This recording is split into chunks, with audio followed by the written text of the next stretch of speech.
Please stand.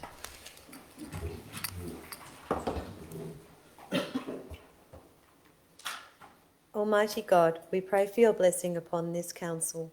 Help and prosper its work for the advancement and benefit of its people, so that peace and happiness, unity and justice may be established amongst us all. Amen.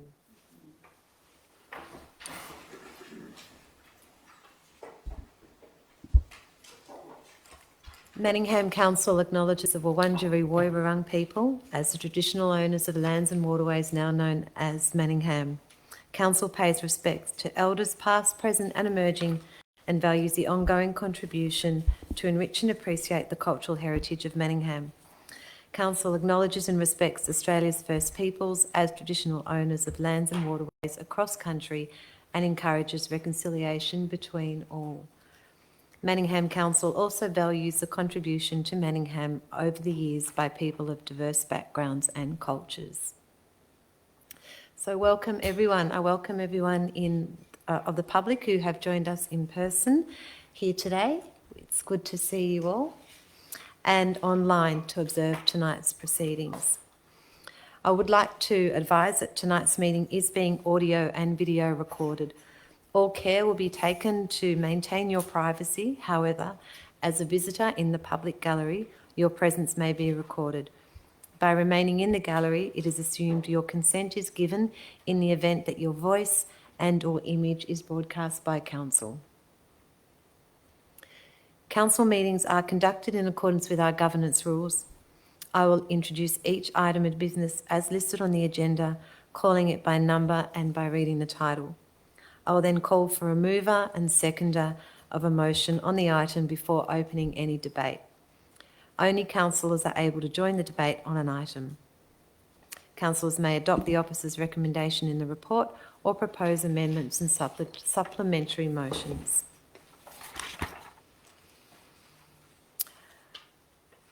I would like to draw your attention to item 7 on tonight's agenda, public question time, which provides people with an opportunity to ask questions of the council. Questions must be registered prior to the commencement of the meeting to be asked. If we do not have the information at hand to provide a meaningful response, the question may be taken on notice and a response provided in writing. I will deal with a maximum of 2 questions per person and 2 questions on any one issue. If you have more than 2 questions, please submit these additional questions in writing to Council through the normal channels. Item number 2, apologies and requests for leave of absence. There are no apologies. Councillors, are there any requests for leave of absence? Item number 3, prior notification of conflict of interest. So we have had 1 prior notification of conflict of interest, and I'll ask the CEO to provide details. Thank you, Mayor. The CFO, Mr John Gorst, is advised of a conflict of interest as it relates to the confidential item to be considered by Council tonight and will excuse himself at that point of the meeting. Thank you. Item number 4, confirmation of minutes. Do I have a mover? I move that the minutes of the annual council meeting held on the 3rd of November 2022 and the council meeting held on the 22nd of November 2022 be confirmed. Thank you. Do I have a seconder? Thank you, Councillor Andrew Conlon. Put that to a vote. All those in favour? Thank you. That's carried unanimously. Item number 5, presentations. There are no presentations. Item number 6, 6.1, petitions. We have a petition to enforce parking restrictions in Anderson Street, Warrandyte during public event days. Do I have a mover? Councillor Carly Lang. I move that the petition with 16 signatories requesting parking restrictions to be enforced during public events along Anderson Street, Warrandyte, be received and referred through to the appropriate officer for consideration. Thank you. Do I have a seconder? Councillor Andrew Conlon. Councillor Carly Lang, would you like to speak to the motion?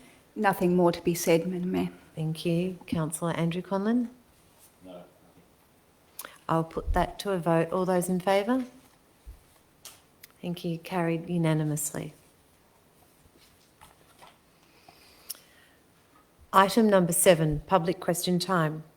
So we have received a number of questions for tonight's council meeting. Anyone submitting a question to council will have the opportunity to read out their question, or you can choose to have your question read out by the CEO. Our first question tonight is from Craig Hutton. Is Mr. Hutton? Hello, Craig. Do you want to read out your question? Yep, up the front. You can have 2 minutes to speak to the questions before then reading out the questions. All right, thank you. My name's Craig Hutton. I'm president of the Doncaster Baseball Club, which is the only baseball club in Manningham. Our issue is we only have one ground, which means Manningham only has one baseball ground. For comparison, in neighbouring areas, White Horse has 4 baseball grounds, Maroota has 5, Banyule has 6. So only having one baseball ground means we're quite limited in how much we can offer the Manningham community that wants to play baseball. It means we're limited to 4 senior teams where we have demand for maybe 7 or 8. This year we have 5 teams, but our 5th team has no ground to play on. They have to play away every single week. It also means our junior numbers are quite restricted. We can only have 1 team in each age group, 12s, 14s, 16s and 18s. And our under 12s and under 14s don't get to play on a baseball ground. They play on a cricket pitch where they have to mark out lines and set up protective nets every single game and take them down at the end of the game. So we'd really like another ground. Several years ago, there were plans to develop Tikalara Park and put 3 baseball diamonds out there, but that plan fell through. And it's often said that Manningham has little flat open space for new sporting fields. But soon there's about to be nearly 20 acres of new open flat land come on board, and that is the old quarry site, which just happens to be directly adjacent to Deep Creek Reserve where the Doncaster Baseball Club field is. On top of this, council is investing heavily in a brand new pavilion that's half constructed at the moment at Deep Creek Reserve. So it'd be fantastic if council was able to capitalise on this investment by having that pavilion serve more than one baseball ground by putting a second ground on the old quarry site. The old quarry site's nearly 20 acres of land. A baseball field takes 2 to 2.5 acres. So there's plenty of space to put 1, maybe even 2 new baseball grounds on the old quarry site and still have plenty of room to do other things with it. So my questions are 2 questions closely related. Will Manningham Council provide Doncaster Baseball Club with a second ground? And if so, will Manningham capitalise on the investment they're putting into Deep Creek Reserve and build the second baseball field on the old quarry site? Thank you. Thank you, Mr. Hutton. I will ask Lee Robson, the Director of Connected Communities, to respond to both of your questions. Thank you, Madam Mayor, and thank you, Craig. Council is currently undertaking a sports facility development plan that assesses the needs of a number of sport and recreation activities and will inform our future facility requirements. Baseball has been considered within that project. Council's not had a chance to consider that plan yet. It will come to Council in March next year. So after that time, we'll be in a better position to have a conversation with you and identify future directions. But thank you for alerting us to your issues there. And we do note the investment in the pavilion at Deep Creek Reserve, as well as improving the quality of the playing surface of the diamond and the work that you are doing, along with a grant to improve the scoreboard facilities at the site. The quarry site is currently being used. It's used as a clean fill site by approved contractors. At this stage, we have no defined plans for the future use of the quarry site. However, we will look at it in the future, and we note the proximity of the baseball diamond to the site, and as those plans unfold, we'll certainly keep that in mind. Thank you. Thank you, Madam Mayor. Thank you.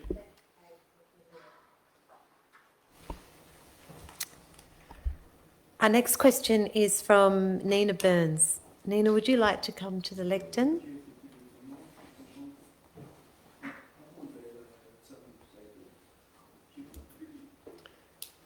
So as per our previous speaker, you've got 2 minutes to make an introductory statement before reading the questions. Hello everyone, we're from the Warrandyte Scouts. I'm Piper. And I'm Molly, and we're here on behalf of all Scouts, Cubs, Joeys and Venturers at the Warrandyte Scouts. We're here today to talk about getting funding for our Scout Hall. The Warrandyte Scout Hall is located at 45 to 55 Yarra Street, Warrandyte. The Warrandyte Scouts provide kids like Piper and I a place where they can be themselves and feel safe. The environment is always welcoming, and the leaders always make us feel supported. Prior to the COVID pandemic in 2020, Manningham Council agreed to fund upgrades to our hall. Our hall is very dated, around 50 to 60 years dated, and is in need of an upgrade. The proposed renovations include an upgrade of the toilet facilities, a new commercial-grade kitchen, and a deck to the side of the hall. We believe that an update to the hall would help give the kids a better environment to thrive in. Our first question tonight is, when will the proposed hall renovations commence? Our second question tonight is, will you be able to connect us with the appropriate council officer so that we can be kept informed of the process? We thank you for your time, and we look forward to hearing positive news on the commitment to funding the Warrandyte Scout Hall renovation. Thank you, girls. You both did very well. Thank you. I will ask Lee Robson, Director of Connected Communities, to respond to both of your questions. Thanks so much. It's lovely to see your interest in coming along and speaking to the council tonight, and it's great to see how the Scouts, particularly in Warrandyte, is a really important part of the community there. We are working on plans for the renovation of the Warrandyte Scout Hall, and at the moment it's proposed for the 2024-25 financial year. So what we're doing in the meantime is doing some preparatory work in preparing the plans and preparing documentation for a contractor to be able to complete that. So we'll keep you updated on progress as we finalise the scope excuse me, and prepare for the work to be undertaken in 2024. So thank you so much. And in light of your second question about having a council officer so that you can be kept informed of the process, after I've sat down, I'll give you my details, and I'm happy to have yours, and very happy to connect with you via email. It's really important that we stay connected and that we understand how you're using the facility and what your plans are for the growth of scouting in Warrandyte. So thank you. Thank you, Lee, and thank you again for coming along tonight, girls. Our third question tonight is from Mr. Carl Bresky.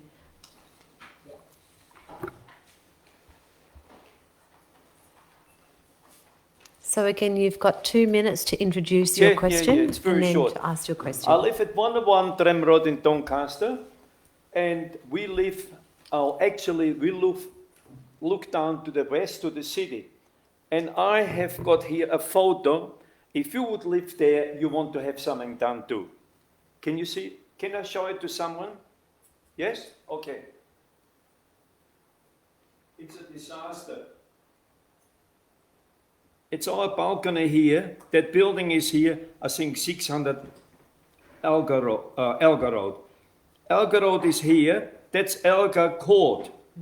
Have a look what's happening. If you come home from the freeway, you come from south up to north. Here, there's a sign, and I phoned up the council. Sorry, what are you going to do? You put a sign there. If you're going to give them a sign, but no parking at all, what are you going to do?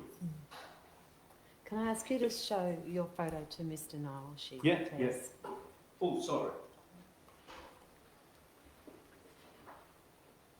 Elgar Road, Elgar Court. Have a look. Where are you going to come with your car? They open up they have got furniture shifting, whatever, delivering. How are you going to manage here? Yeah, all I want to do is say, listen, can you do something about it?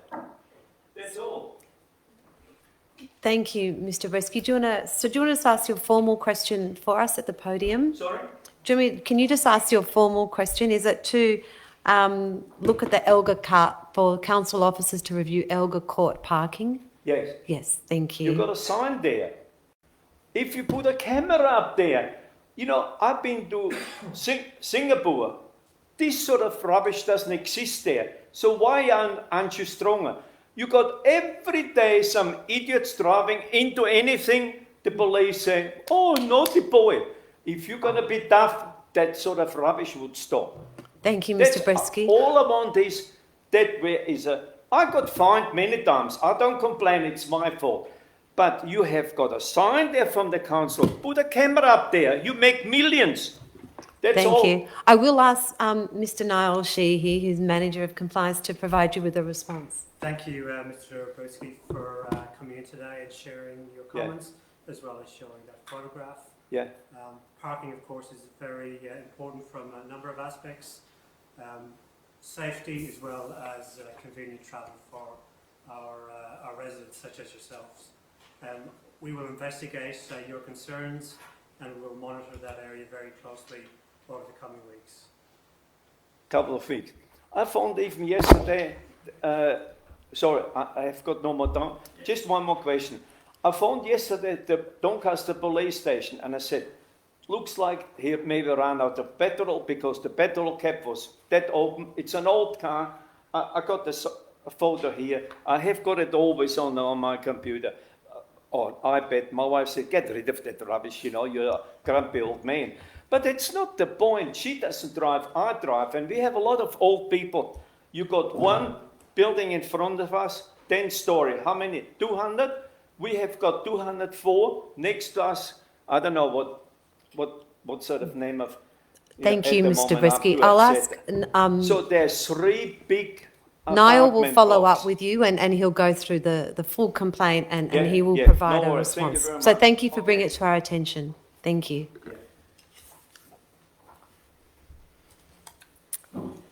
Wonderful. Item 8, admission of urgent business. There is a confidential item of urgent business being proposed. Do I have a mover? Councillor Michelle Kleinert. That council admits the consideration of the following confidential item of urgent business at item 18, confidential reports on tonight's agenda. Item 18.1, potential property matter. Thank you. Do I have a seconder? I second the motion, Madam Mayor. Thank you, Councillor Carly Lang. All those in favour? Carried unanimously. Thank you.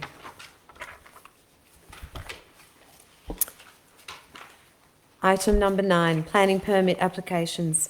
There are no planning permit applications requiring a decision of the council this evening. Item number 10, city planning. 10.1, Manningham Planning Scheme Review 2022, endorsement of final report. Do I have a mover? Councillor Thomas Lightbody. I move that the recommendation be adopted. Thank you. Do I have a seconder? Councillor Jeff Goff. Councillor Thomas Lightbody, would you like to speak to the motion? Yes, thank you. So this review is a regular requirement of all local government areas and seeks to analyse the existing planning framework and determine if changes are needed to align better with council policies, council strategic vision and its goals and objectives. And it's a very extensive review process. So just to highlight that, I'm going to mention a couple of the areas that I find quite interesting that will be put under the microscope throughout this review, and that includes goals and objectives of increasing landscape design policy, particularly in the rural areas of Manningham, as well as looking into the environmental significance overlays. There's also provisions to look at for a new housing strategy and better neighbourhood character studies, including potential for a new affordable housing policy. The progression of the Vibrant Villages strategies, which links well in with Plan Melbourne's 20-minute neighbourhoods context, as well as the pursuit of increased open space and key active transport links throughout Manningham to benefit our residents.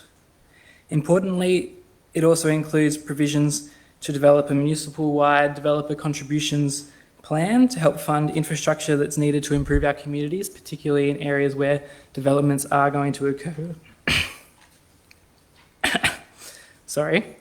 And while this is a requirement of all councils, it's a really huge opportunity for council to push for and progress much needed changes in our planning scheme to better align with our policies, as well as acknowledge and respond to the implications of wider projects such as the suburban rail loop and Doncaster train station and the North East Link project as well. So overall, this is a really massive undertaking that council's about to do, and there'll be multiple opportunities for the community to be involved within this process as well.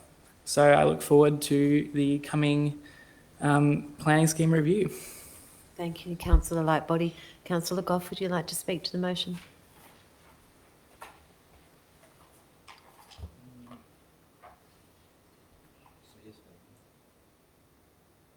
That's the button.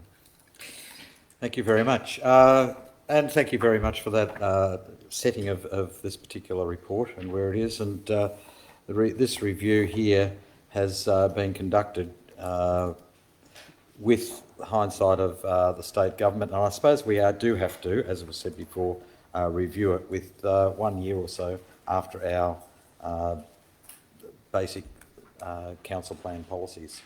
So this is fitting in with the required duties of councils in the running progress.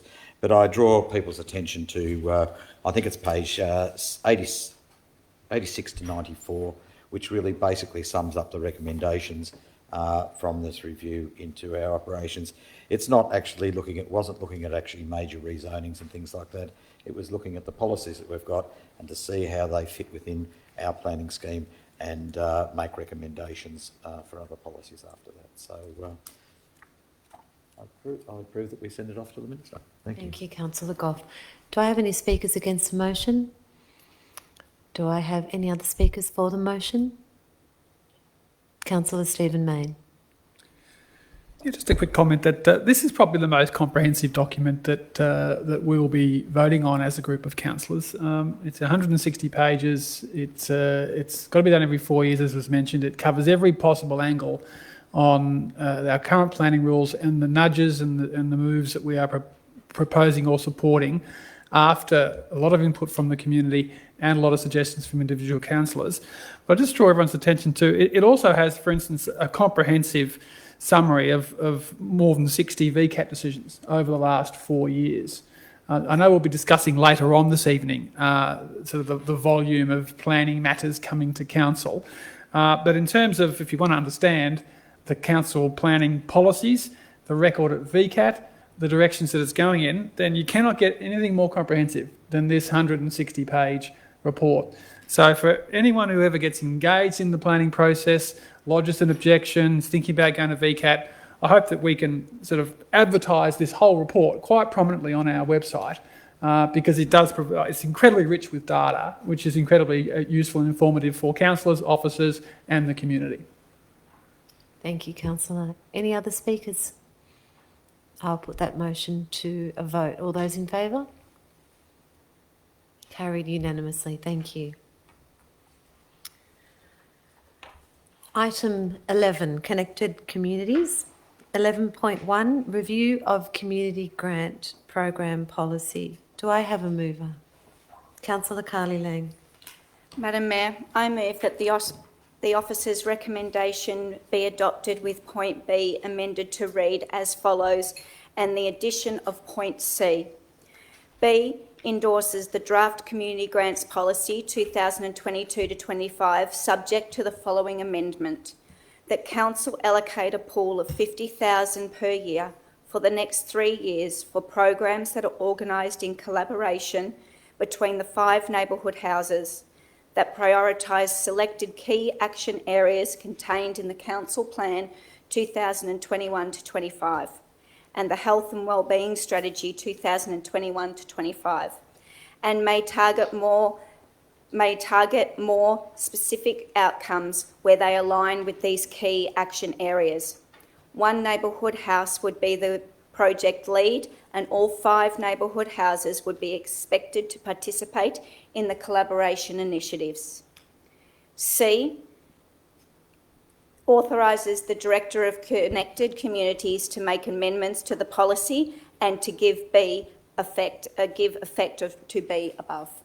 Thank you. Thank you, Councillor Lang. Do I have a seconder? Councillor Michelle Kleinert. Councillor Carly Lang, would you like to speak to the motion? Thank you, Madam Mayor. Councillors, this alternative motion is a small addition to the community grants policy, which is well written and professionally devised by our Manningham officers. The community grant policy 2022 to 25 is aligned with our key priorities of our current council plan and our health and wellbeing strategy 2021 to 25. These strategies will inform the program and objectives for all our community grants programs.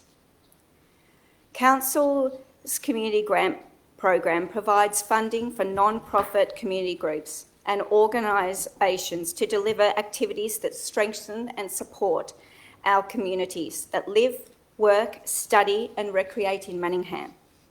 The Community Grants Program currently comprises of 5 categories: Community Partnership Grants, Community Development Grants, Art Grants, Festivals and Event Grants and Small Grants. The Community Grant Program 2021 to 25 has been amended to allow for the inclusion of a new funding stream for neighbourhood houses called the Neighbourhood Houses Grant Program. All 5 neighbourhood houses, Living and Learning at Ajani, Pines Learning, Park Orchards Community House, Warrandyte Neighbourhood House and Wonga Park Community Cottage, through the Neighbourhood Houses Grant, will be eligible to receive a grant funding for up to $60,000 per year over 3 years, which will be up to 20% to cover grant program related operational costs. This aligns with our current annual community grants program, which allows all future candidates and grant recipients to use 20% of their grant amount to pay for staff to deliver their programs or other program related costs. This small addition to create an incentive for our Manningham neighbourhood houses to work in collaboration with each other recognises neighbourhood houses and produce the programs that they produce for inclusivity, diversity and accessibility for all of our Manningham community. The alternate motion also recognises our community vision, aligning with the neighbourhood houses mission and statement to be the heart of our communities.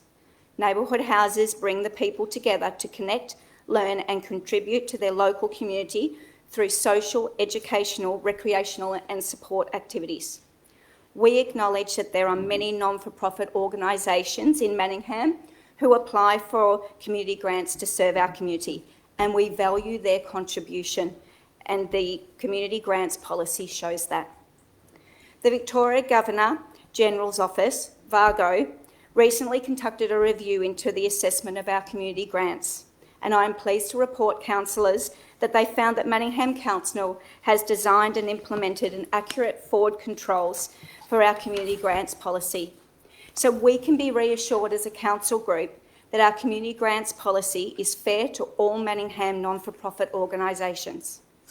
To meet all of VAGO's audit recommendations and to prioritise collaboration, financial stability and maximise the benefit for our whole community, and in line with our council plan and the health and wellbeing strategy, I believe as a council group we should support the community grant policy with the addition. This motion addition has had officer guidance and indicates our commitment to strengthening the requirement for our programs to benefit our Manningham community, which aligns with all of our council's strategic obligations and objectives. Communication and engagement will occur through updates of the policy that will be communicated in our next round of community grants, and the neighbourhood houses will be directly advised of the change to the program and the need to apply for the new 3-year funding source in 2023.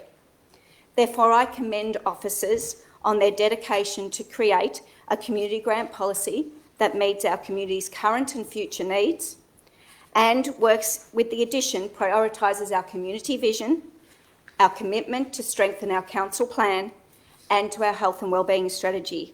I encourage my fellow councillors to endorse this alternative motion for our community's benefit. Thank you. Thank you, Councillor Lang. Councillor Kleiner, would you like to speak to the motion? Thank you, Madam Mayor.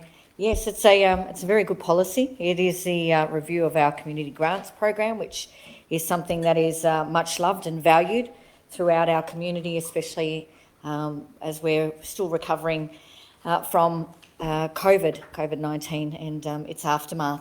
Hence, the funding stream to help give better, I suppose, forward thinking for neighbourhood houses to access funding together. It's all about, for our value, to be spread right across the municipality. So I think it's a very good alternate motion. Some of the changes that have come: greater, higher accountability, new governance principles. You know, we as a council are always looking to refine and strengthen our community grants so we can confidently go back to our community and see the value. This is about, for every dollar that we give in grants, that we see that $7 back.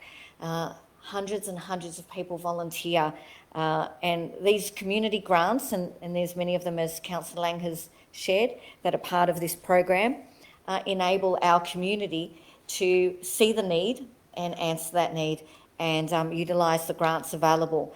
And taking on the VAGO recommendations and adding it, we're always looking to improve and strengthen and not hinder our community accessing the grants, but making it smoother, that there is that high level of governance and that overview, that it links up to our council plan.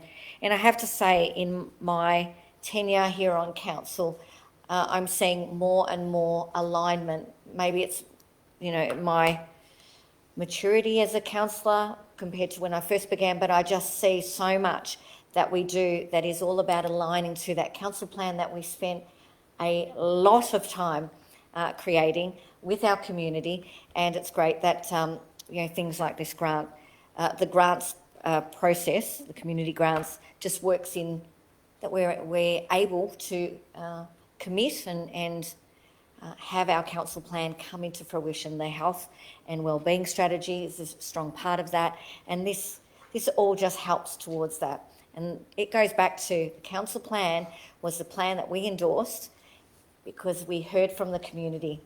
So this is strengthening that there's funds available for the community who've been heard, to enable and strengthen, you know, the outcome that we'll have eventually in completing our council plan. So it's very good. I think the strengthening there with the alternate motion really does help. It is about collaborating, and as the neighbourhood houses, there's changes in their management. As the new management come together in 2023, this will just help them work together. Thank you, As they Councillor. work together, we'll have a better community. Thank you, Councillor. Do I have any speakers against? Do I have any other speakers for the motion? Yes. Thank you, Councillor Stephen Mayne. So I will vote in favour of this. But I just want to make a couple of comments. So I was influenced recently at the annual meeting of Pro Medicus, which is a very successful Melbourne-based pathology technology company worth $6 billion. And the question was asked, you know, you provide, you're the Netflix of pathology and radiology. And the question was asked to the CEO, do you service any Australian hospitals? And the answer was, look, we don't bother because the requests for proposal from governments are just too complicated and too hard. So we just don't bother. It's not worth the effort. And I hear those comments and I look at this process, and I have to say that my personal preference would be more generous with untied funding, with less complexity and bureaucracy. So what is proposed here is a $60,000 grant with potentially 20% that can be used for operating costs, and another additional funding stream over the top of $50,000, $10,000 each, if the 5 community houses can all act together and nominate a leader. And I just see a lot of bureaucracy and time and administration. And I also look at the numbers involved. We know, councillors, that Burundara has 10 community houses and they're giving them $100,000 a year. The last council was giving our 5 community houses more than $300,000 a year. We temporarily went back to about 170 when they got squeezed out in the competitive program, being in the general grants program. This is a good remedy to that by creating a distinct, discrete funding program for the community houses, which if they all get the 60, will bring them back to the 300. So there's no inflation uplift, which matches what was happening 2 to 3 years ago. But we are aware that we're well short of what Burundara is doing. The question that I get asked is, if council's not going to fund our operational costs, well, who is? So we don't say to other people, we'll only fund, a particular program and the staff wages and the utility bills, and someone else has got to fund that. Well, who is that someone else? I mean, the state government gives about 100,000 to most of our community houses. They're in our buildings. My personal preference would be if we could be more generous with less bureaucracy, but I don't think there's support for that. I'm pleased that we've got back to roughly where we were. I'm a bit nervous about the bureaucracy being created with this amended motion, but I do agree with the idea that collaboration is a worthwhile thing to encourage. But I do think, councillors, we need to think about simplicity of programs, trusting the boards of community houses to not waste money given to them. And if we simply said, here's 100,000, matching what the state gives you, matching what Burundara gives you, do your best, we trust you, I think they do a pretty good job. But we're inserting ourselves into the detail, creating a lot of bureaucracy, and I hope it works really well, but I just thought I'd put my position on the record that I think we do need to worry and manage micromanagement of small grants programs. Thank you, Councillor Stephen Mayne. Your comments are noted. Do we have any other speakers for? I will put that to a vote. All those in favour? Carried unanimously. Thank you, everyone. Thank you, Councillor Carly Lang. 11.2, Recreation and Sport Advisory Committee endorsement. Do I have a mover? Councillor Andrew Conlon. Yes, I'd like to move that the recommendation be adopted. Thank you. Thank you. And do I have a seconder? Councillor Stephen Mayne. Thank you. Councillor Andrew Conlon, would you like to speak to the motion? Yes, I would. Councillors, this has been a long time coming, I guess. It was quite a while ago that motion was put to council that we start this committee, this Recreation Sports Advisory Committee, and after a lot, I think it was optimistic. The original motion was to get it going by July of this year. Well, here we are in December, and but thanks to the good work of the officers, we've had a good response to the call put out to the community for volunteer members of this committee, which is a key part of what this committee is about, and it's about community. So we had 30 responses, and part of the slight change that we've requested here by the officers is to increase the membership from 15 in the original terms of reference to 16. I was on the selection committee, and it was obvious during that process that it would be a better balance to have the 16, particularly with the applicants. And we've got a great spread of people from passive sort of unorganised interest to organised sport, from various sports across the community. Major sports are all represented, and they came very well qualified, and you'll see that it does align. This whole committee aligns with our council plan goals, particularly around a healthy, resilient, inclusive, and connected community. That's regarding our council plan goals. But the main purpose of this is to help inform our Active for Life strategy, and this committee will be really important in providing that community feedback in terms of what that looks like and how that's implemented. So I endorse this wholeheartedly, and would like to thank particularly the officers involved in the work they did in terms of going out to the clubs.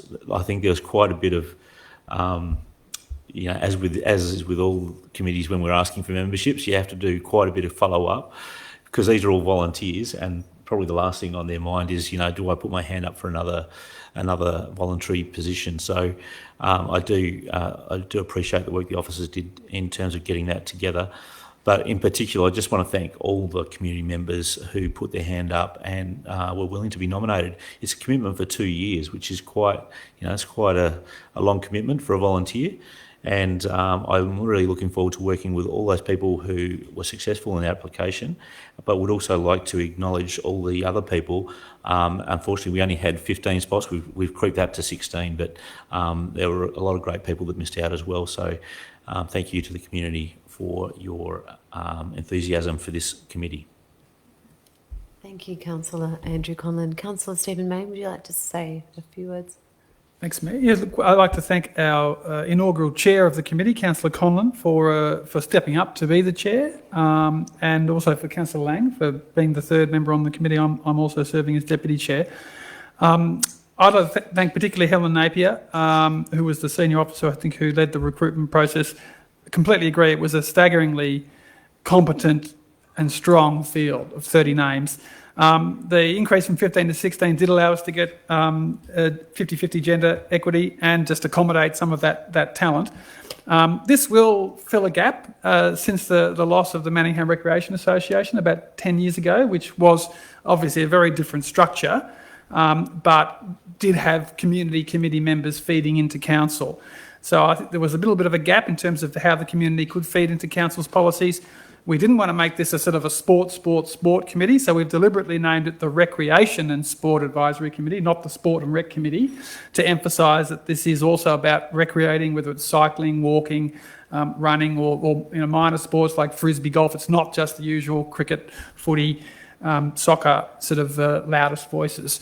We've taken that into account with the composition of the committee. We've had a policy of no incumbent presidents, secretaries or treasurers of existing sporting clubs to not get that parochial interest lobbying for the particular one club. And a number of our appointees to the committee are past presidents, treasurers, secretaries in multiple sports. So they bring a wide discipline, but they're not incumbents holding a responsibility to promote the interests of that club. So I'm really excited about attending the first meeting next year. I think it's good that we've given it a 2-year sunset, so the next council after the 24 elections can make a decision if this is something they want to continue on permanently or if they want to return to the more officer-focused approach of the last decade. But I think in the general trend of more sophisticated and in-depth community engagement across a whole range of council areas, from Macedon Square to drainage policy, I think it is consistent to set up this committee. I'd like to thank everyone who's been involved and really looking forward to seeing how it rolls out over the next 2 years. Thank you, Councillor Stephen Mayne. Do I have any speakers against? Any other speakers for? Councillor Carly Lang. Thank you.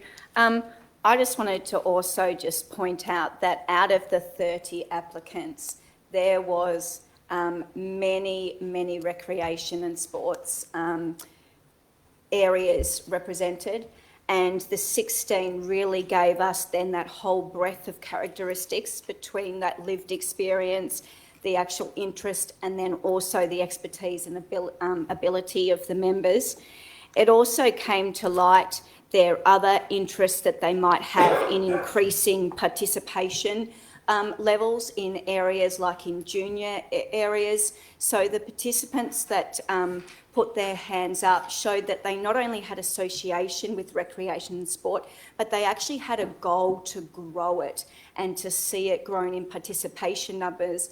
And in particular, they had a goal to increase the health and well-being of residents through recreation and sport. And I thought that was really pertinent, but also really important that we know that we had such a good breadth of people, but we also chose that to make sure we had that diversity, that inclusion and representing of sports, genders, ages, affiliations, interests and goals for the future for Manningham residents. Some of the things that we might discuss at RASSAC, which is the abbreviation for the Recreational and Sport Advisory Committee, are things like participation levels, gaps in recreation and sport, and ways that council can support.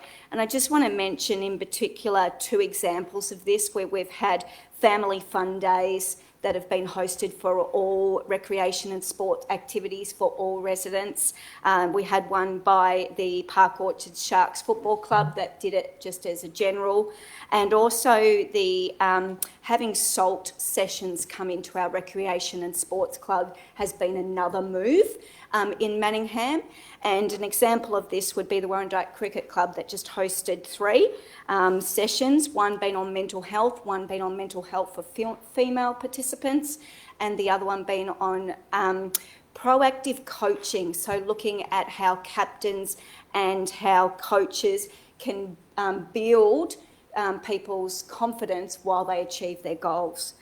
So I think that these SALT coming in and working with our recreation and sports teams has been a benefit, and I look forward to working with the RASSAC committee on looking at that initiative across all of Manningham, and also what the outcomes might be from that. So, for example, with the Warrandyte Cricket Club, they realised that the SALT sessions brought in the need for a psychologist, so they've developed their own welfare team, and they have free psychology for their members, which 3 have taken up in the last season.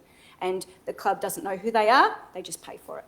So I think that's a really good initiative. Thank you, Councillor Time. I'm looking forward to working with the committee. Thank you, Councillor Lang. Any other speakers? Well, I'll put that to a vote. All those in favour? And that's carried unanimously. Item 12, City Services. Item 12.1, Climate Emergency Action Plan and Environment Programs. Do I have a mover? I move that the recommendation be adopted. Thank you, Councillor Laura Main. As seconder, Councillor Thomas Lightbody. Councillor Laura Main, would you like to speak to the motion? Thank you, Mayor.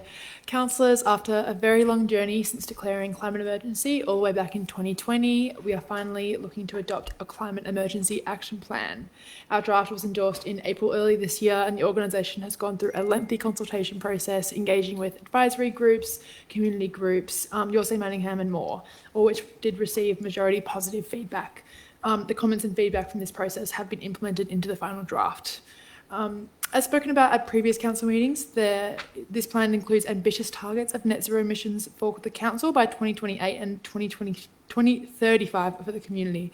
The plan includes numerous actions across the council and community, categorised generally as adaptation, mitigation and emission reduction, or increasing advocacy and awareness in our community. This report also highlights the different impact or limitation that climate change can have on people from different genders, backgrounds, or other demographics, as well as a crossover between an intersectionality, which I thought was a really interesting read and something that you wouldn't ordinarily take into perspective. And the plan also considered how the change we're going to do doesn't add to this limitation it has on different groups. So I'm really looking forward to the actions and initiatives that we're going to be taking in relation to reducing our climate footprint and seeing our climate implementation plan in 2023. I'd like to thank the officers for their work they put into this report, as well as this entire area as a whole. Thank you. Thank you, Councillor Laura Main. Councillor Lightbody, did you want to speak to the motion? Yes, thank you. I'd like to echo the words of Councillor Laura Main and thank the officers for this project.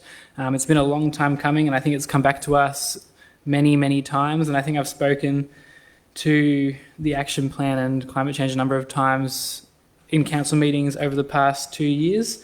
So it's really good to see it come to fruition, and I think I'd really like to acknowledge the extensive community engagement that went on with this as well, because we went out for a first time around, we didn't actually get much back from the community. So the officers changed the way they were going about it, and we went out again with a different strategy, and we actually got a lot of feedback from that engagement. So I really want to commend the officers on that program.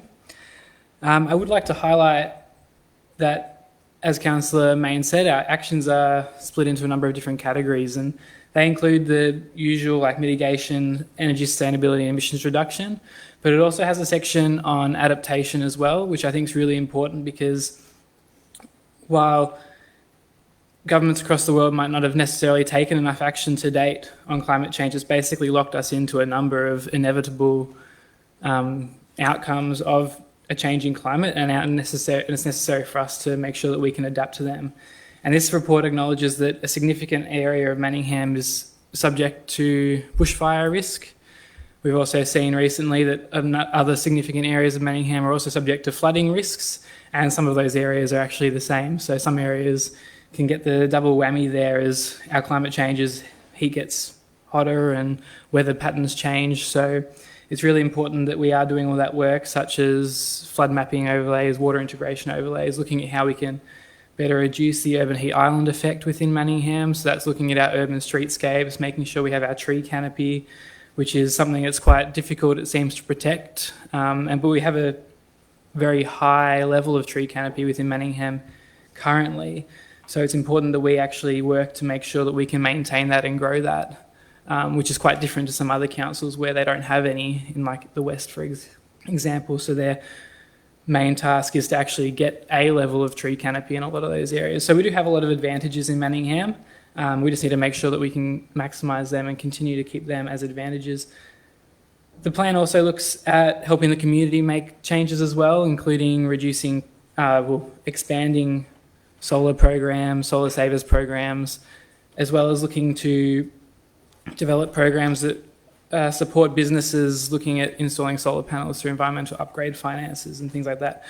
And some of our actions are already being investigated as well. So while we've got this action plan here, some of them are already in progress, and that includes a recently announced car share scheme trial in Doncaster Hill, as well as ongoing efforts to increase public electric vehicle charging points and the existing programs. Thank you.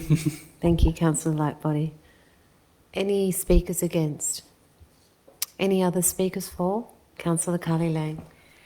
Thank you. I just wanted to continue on from Councillor Lightbody there, talking about some of the council actions that we have already adopted and taken on to be able to meet our net zero emissions by 2028 for council operations. We've looked at our low emissions fleet. We've looked at energy efficiency with lighting and solar. Looking at how we can do LEDs, and we've also looked at the Victorian Energy Collaboration VETCO agreement for wind power grid electricity and adopting that within our council buildings as well. We've looked into the integrated water management plan as highlighted by Councillor Lightbody, and we've also looked at our urban forest strategy and how we can cool our streets and hotspots. Believe it or not, we've also made some wins in our net zero emissions for 2035 for Manningham community, which even though it's an aspirational target, our community are already on board. And some of the popular climate change actions that came out of this report was that the community wanted to know about education and awareness raising programs.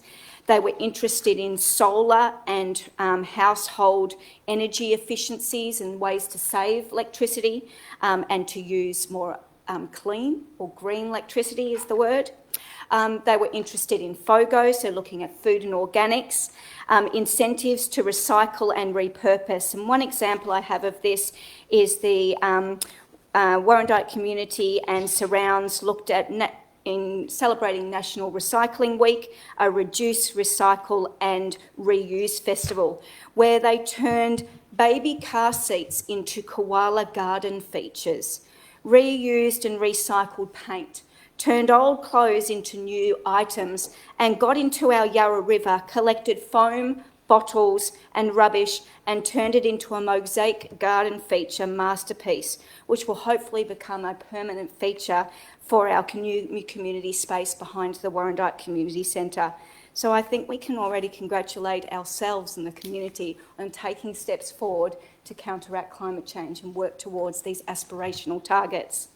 The only other thing I wanted to say is that our community also said they were interested in sustainable transport options and also looking at ways that they can keep our ground wet. Now, I know that sounds very funny saying right now, councillors, but once we did have a drought and water was a valuable source. So Warrandyte Uniting Church demonstrated this by stormwater runoff staying in a water garden.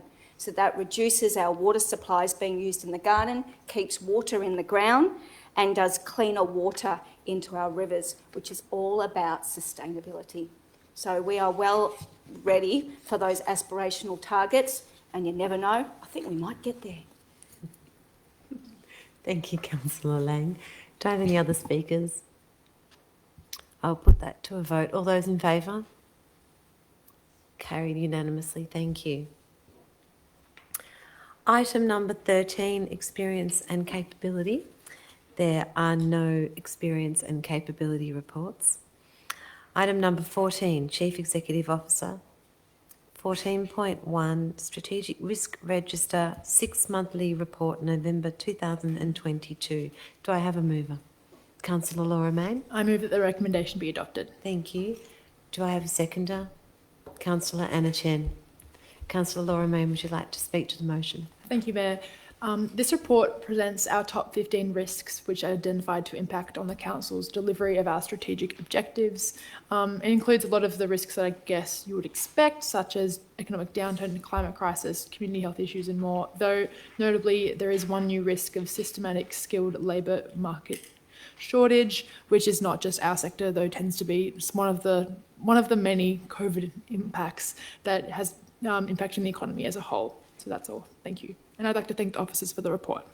Thank you, Councillor Laura Mayne. Councillor Anna Chen, would you like to speak to the motion? Yes, I just want to touch on the new risk.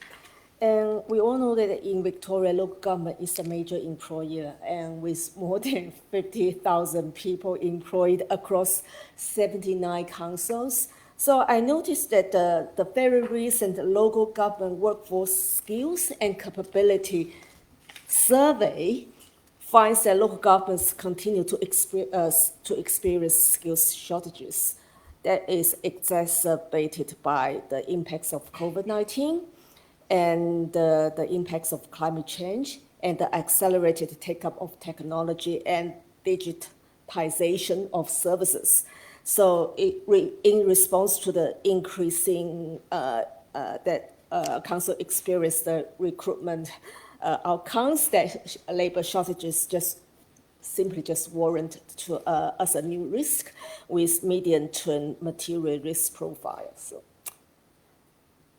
just look at the space. Thank you. Thank you, Councillor Chen. Do I have any speakers against? Any other speakers for? Well, I'll put that to the vote. All those in favour? And that's carried unanimously. Thank you.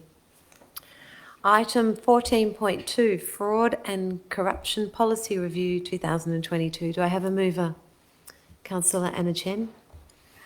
I move that the recommendation be adopted. Thank you. Do I have a seconder? Councillor Laura Mayne. Thank you. Councillor Chen, would you like to speak to the motion? Yes, thank you, Chair. Council has zero tolerance for fraudulent and corrupt conduct, and the fraud and corruption policy was previously adopted by Council in December 2019. The main update of the policy was about the definition of corruption, which is now aligned. We need to align to ASA 001/2021. It now includes conduct that may not be necessarily illegal or a breach of the criminal law, but can still have negative consequences to Council. The policy also references conflict of interest that provides the definitions for general and material or potential or perceived conflicts of interest. The policy scope of application has also been extended to recipients of grants and service providers on behalf of Council, in addition to councillors, employees, contractors, subcontractors, and volunteers. The existing Audit and Risk Committee has been introduced under Section 5 responsibility of the policy as an advisory committee of Council that assists Council to fulfill its responsibility in relation to managing the risk of fraud and corruption. Also, Section 7, breach of policy, has also been extended to consider non-compliance by those other than employees. So at its meeting of 18 November 2022, the Audit and Risk Committee considered the reviewed policy document and provide some feedback which has been considered and included in this particular policy.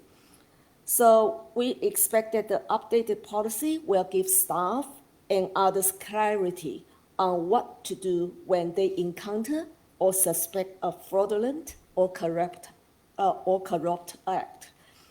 The various reporting avenues and contact details are also clearly outlined to help ensure that reports can be received and acted on.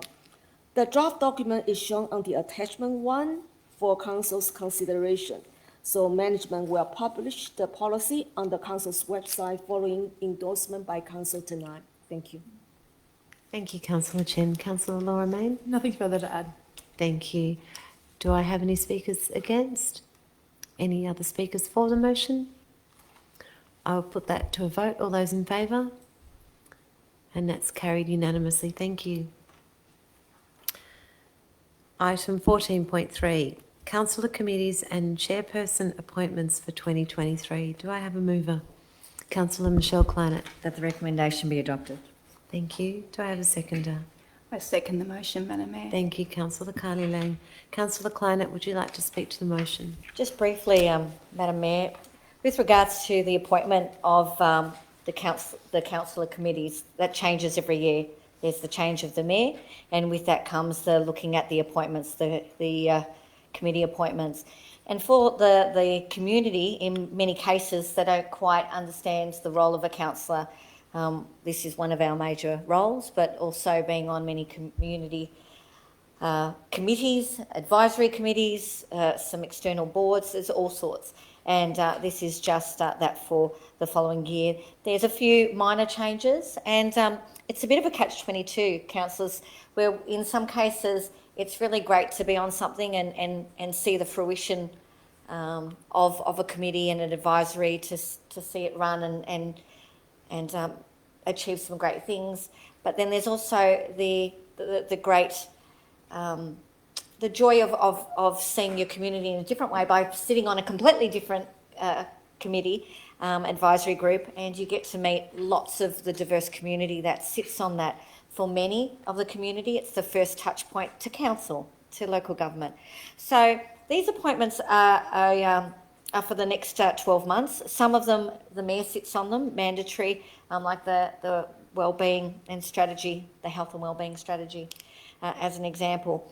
But it's just something that's really good for the community to look and see all these committees, because from time to time, there's community that retires.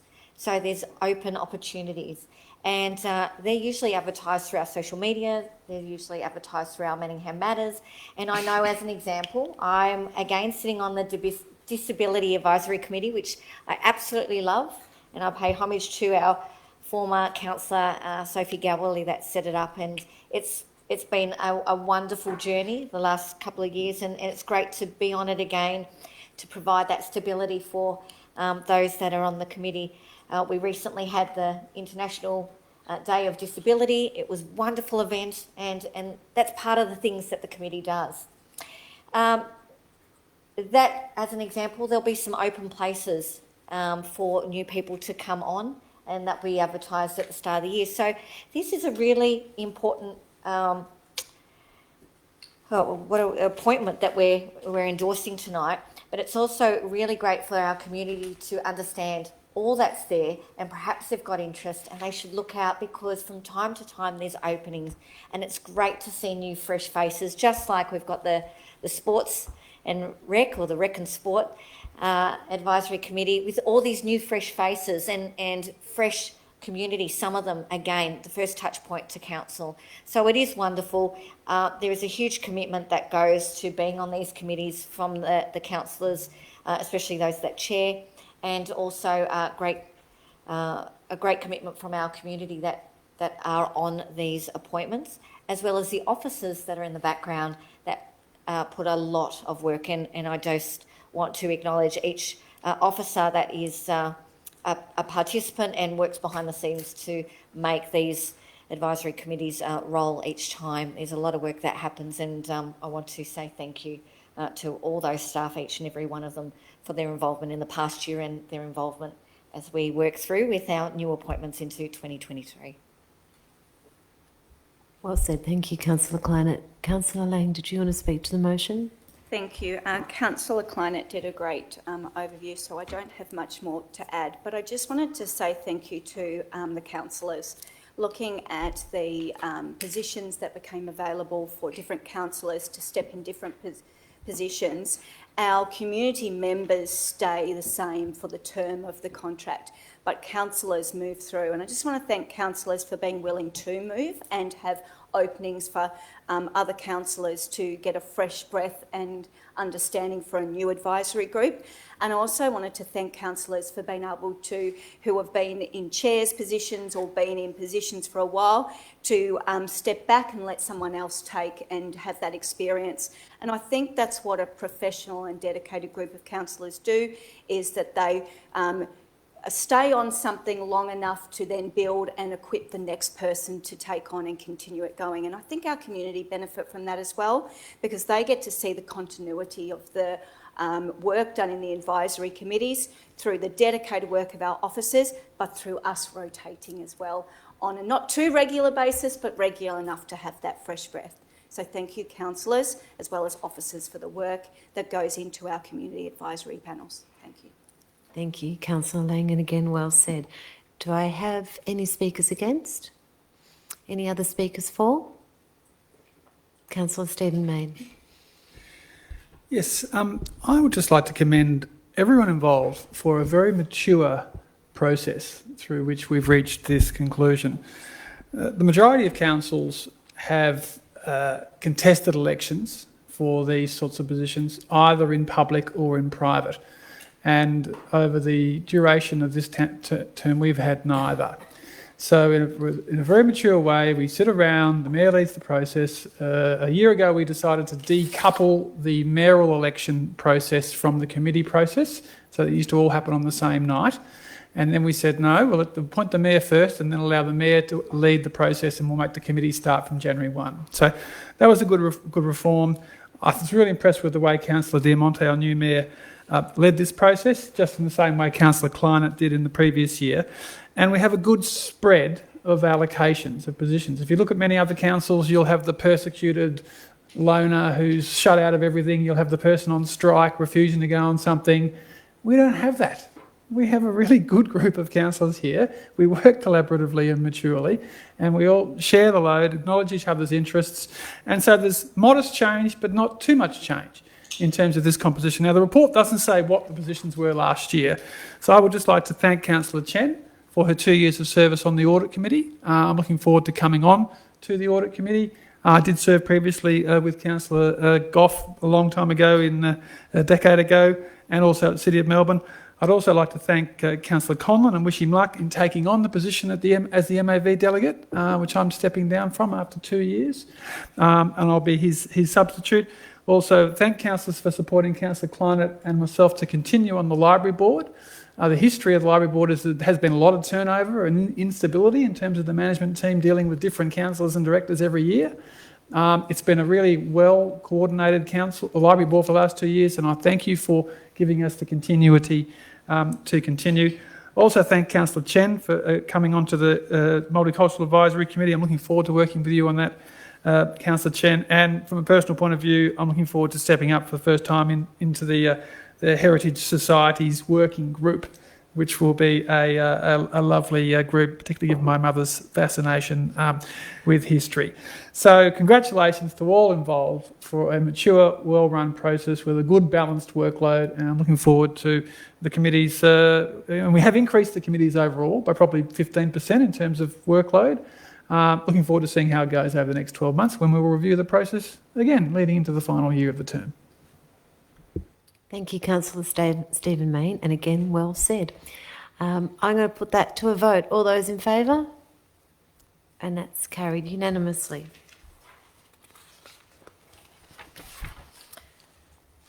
Item 14.4, Appointment of Authorised Officer, Planning and Environment Act 1987. Do I have a mover? Councillor Michelle Kleinert. That the recommendation be adopted. Thank you. And do I have a seconder? I second the motion, Madam Mayor. Thank you, Councillor Carly Lang. Councillor Kleinert, did you want to speak to the motion? Councillor Lang? No, thank you, Madam Mayor. I'll put that to a vote. All those in favour? It's carried unanimously. Thank you. Item 14.5, Informal Meetings of Councillors. Do I have a mover? Councillor Carly Lang. Thank you. That the recommendation be adopted, Madam Mayor. Thank you. And a seconder. Councillor Andrew Conlon, thank you. Councillor Lang, did you want to speak to the motion? No, thank you, Madam Mayor. Councillor Conlon? I will put that to a vote. All those in favour? Carried unanimously. Thank you.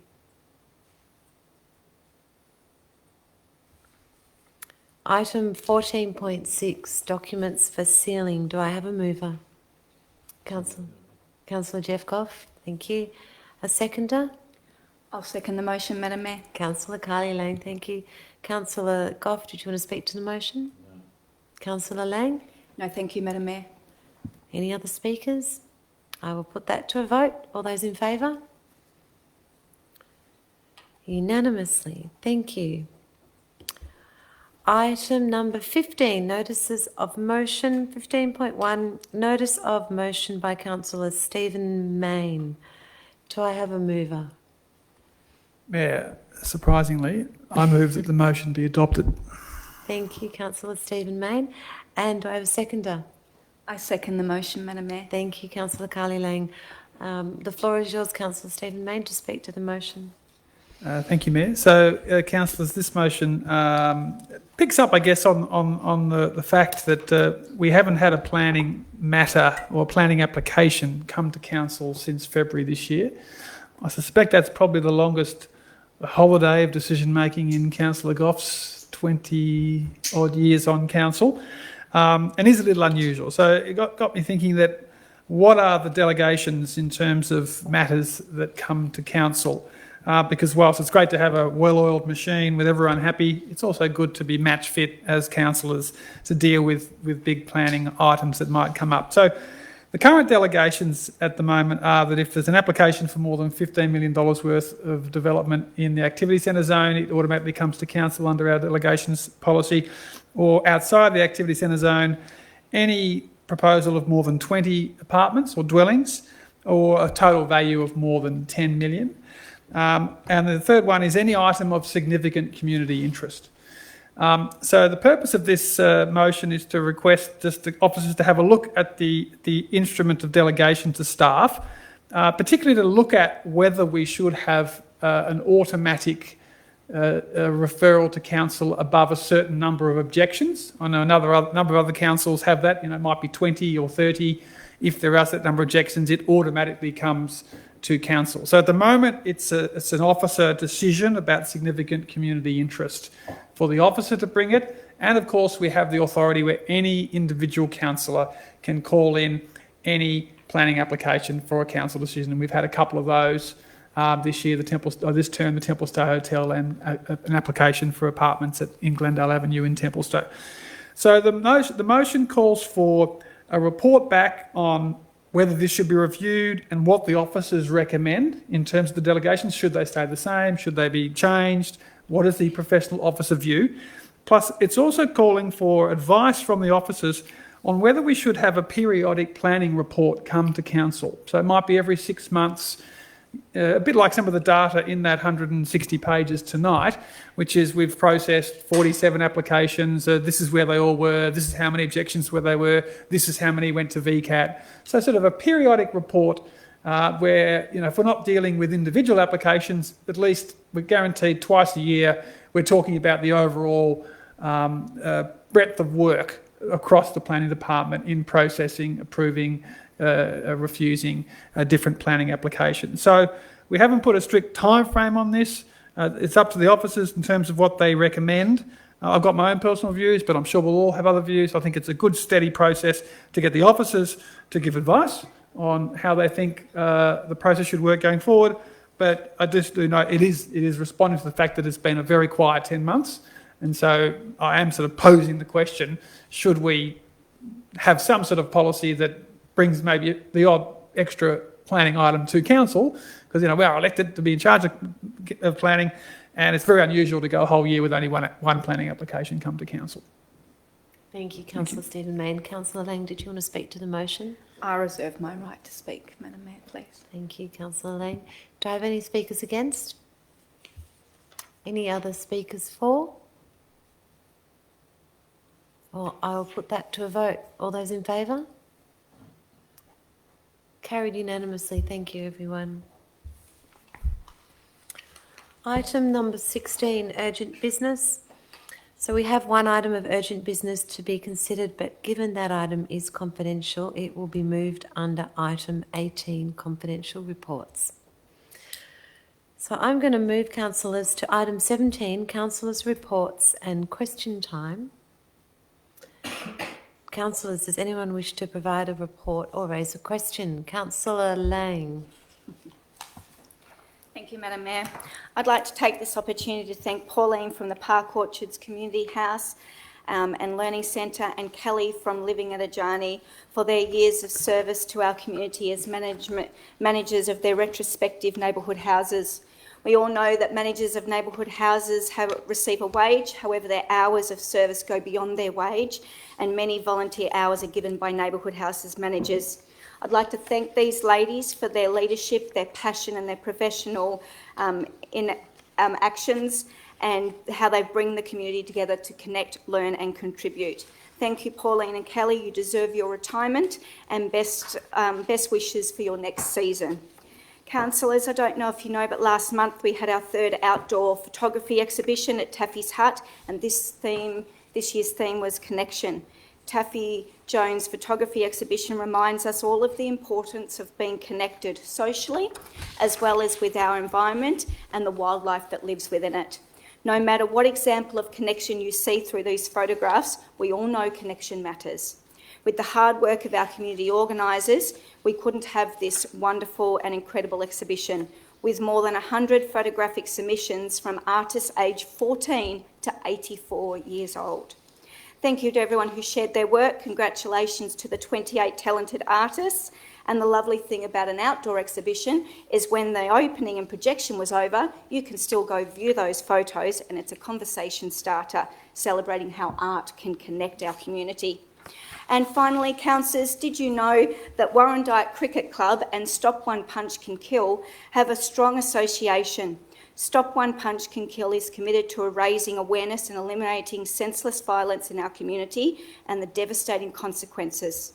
The Warrandyte Cricket Club have a large percentage of young men as members, and Stop One Punch Can Kill message is very relevant and important to our young men. The Warrandyte Cricket Club continues to reinforce this relationship, especially with Stop One Punch Can Kill special competition round leading into Christmas when there is a high risk of social violence. Councillors, I'm sure you would join me in congratulating Warrandyte Cricket Club for their initiative to keep our community safe. Thank you. Thank you, Councillor Lang. Councillor Kleinert. Thank you, Madam Mayor.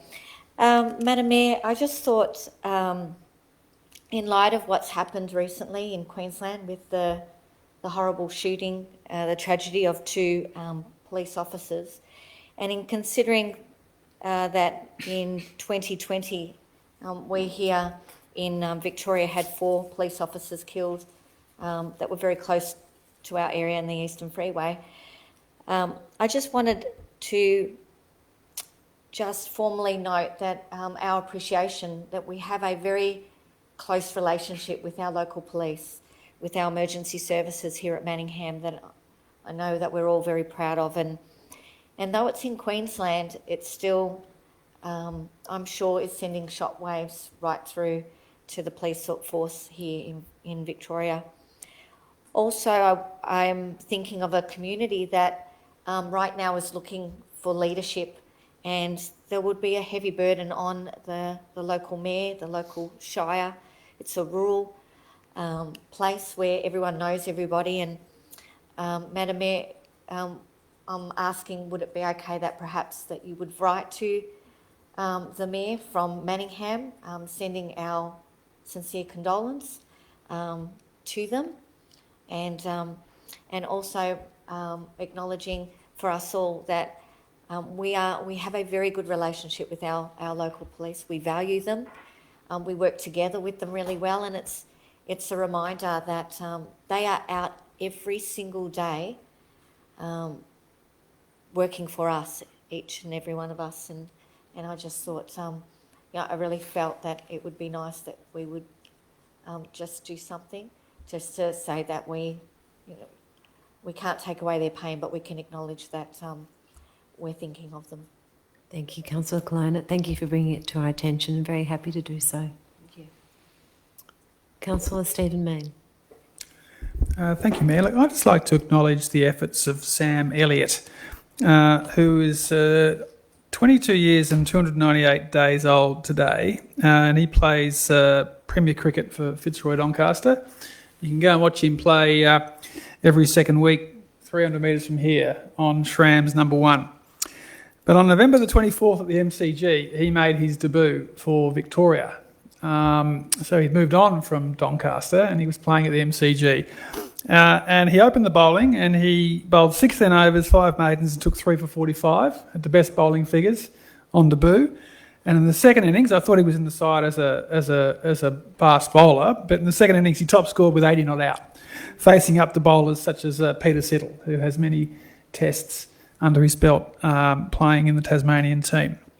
After that success, they lost to Tasmania by 4 wickets. After that success, he was selected for the subsequent game against New South Wales, which they won, and he also contributed meaningfully that day. So I'd just like to congratulate him as the first Manningham player to play cricket for Victoria, since Darren Berry from that club, although we have to acknowledge obviously that Glenn Maxwell nominally does play for Fitzroy Doncaster, but he's such a superstar playing Indian leagues and stuff, he rarely actually walks onto the main ground at Shram's. But I should say that Glenn Maxwell, according to the media, did recently break his leg in a backyard accident. So we wish him, as our number 1 Fitzroy Doncaster cricketer, a speedy recovery. We congratulate Sam on his debut and we thank his father, Matthew Elliott, who has stepped up as the volunteer president of Fitzroy Doncaster this year, and of course is a former Australian opening batsman who a few of us met at the recent mayoral ball. So primarily it's congratulations to Sam Elliott on breaking through into the Victorian team, playing on the MCG 3 weeks ago. Thank you, Councillor Stephen Mayne. Councillor Anna Chen. Mayor, I attended the Doncaster Templestowe Historical Society's Christmas celebration at the Shrams Cottage recently. The event was not only a Christmas celebration, it gave members the opportunity to say farewell to retiring President Eric Collier, who is permanently relocating to Adelaide.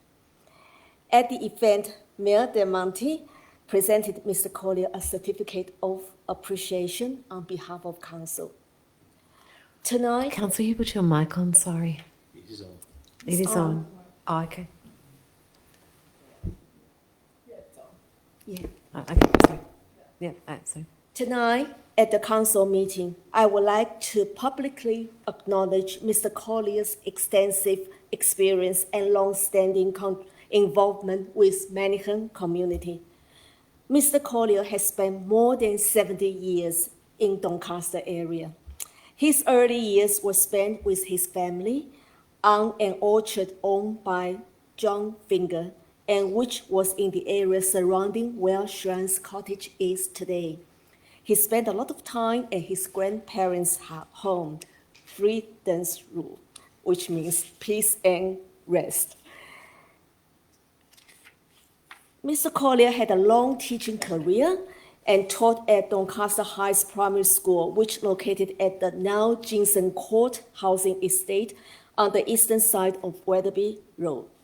Mr. Collier was a foundation member of Doncaster Templestowe Historical Society, which was formed in 1967.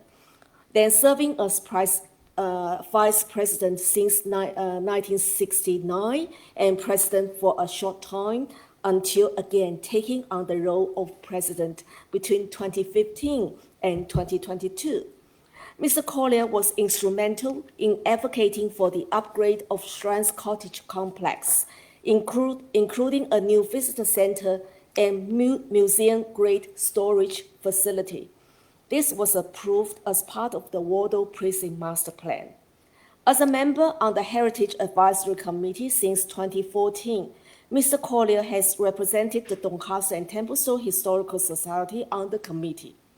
His promotion of local heritage in the Doncaster and Templestowe area and across the municipality have enriched the community's awareness and understanding of our past, particularly in the promotion of heritage in the annual Heritage Festival. Mr. Collier was an advocate on the Roffey Lake Park Master Plan Community Reference Group, a group that worked closely with Council to develop an overarching plan that guides the future development and management of the park. Mr. Collier assisted with the Roffey Lake Park Heritage Trail, providing historical advice on the points of interest along the trail. He also made significant contributions to the Doncaster RSL and Doncaster East Avenue of Honour project adjacent to Saxonwood Drive Service Reserve that commemorates the sacrifices of local volunteers during the First World War. Mr. Collier provided profiles of approximately 30 of our local soldiers. At the age of 86, and after 55 years with Doncaster Templestowe Historical Society, Mr. Collier is retiring.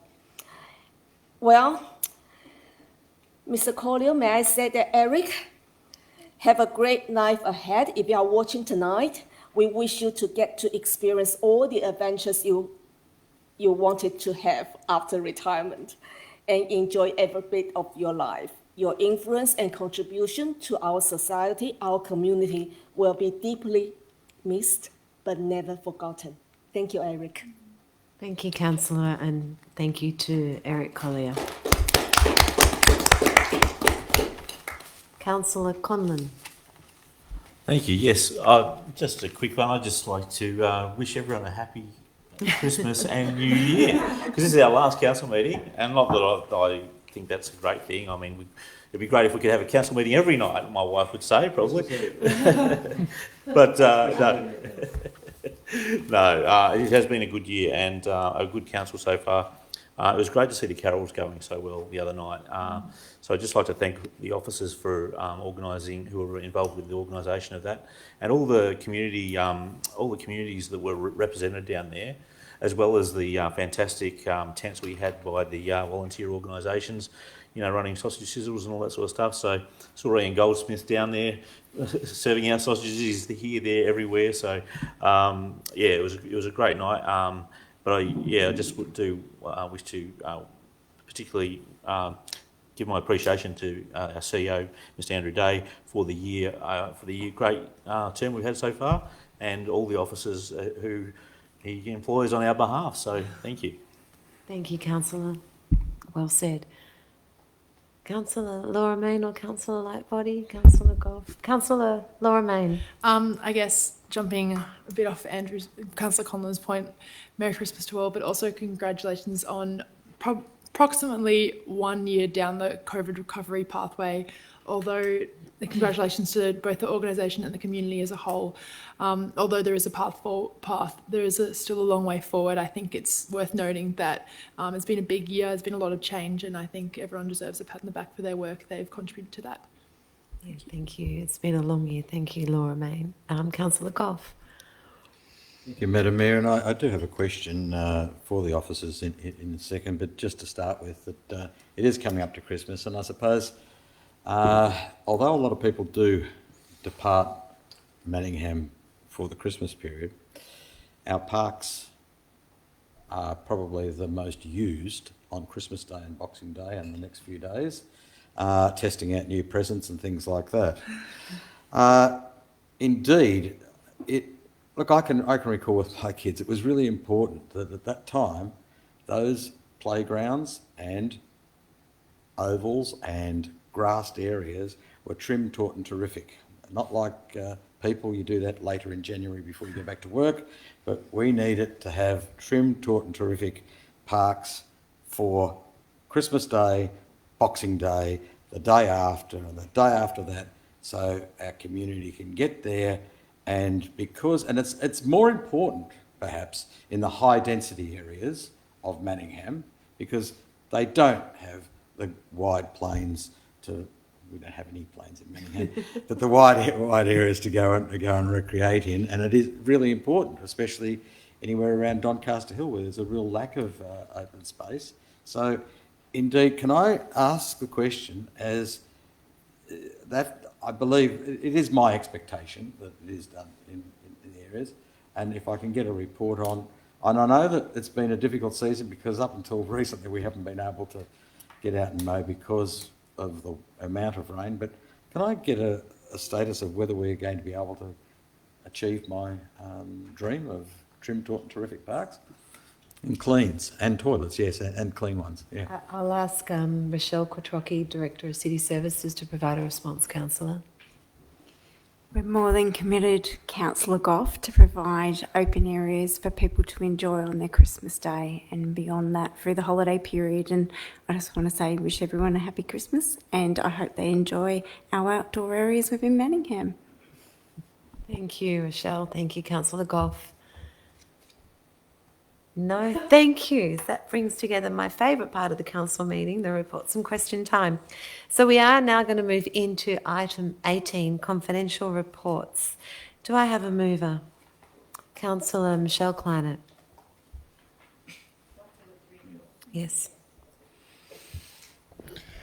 That council close the meeting to the public pursuant to section 66(1) and 66(2)(a) of the Local Government Act 2020 to consider the following item 18.1, potential property matters. Thank you, Councillor Kleinert. Do I have a seconder? I second the motion, Madam Mayor. Councillor Carly Lang. All of those in favour? And that is carried unanimously. So we will now close this meeting to members of the public and end the live stream to consider this confidential item. Thank you for joining the meeting this evening, and I echo my fellow councillors to wish you all a very happy and safe Christmas.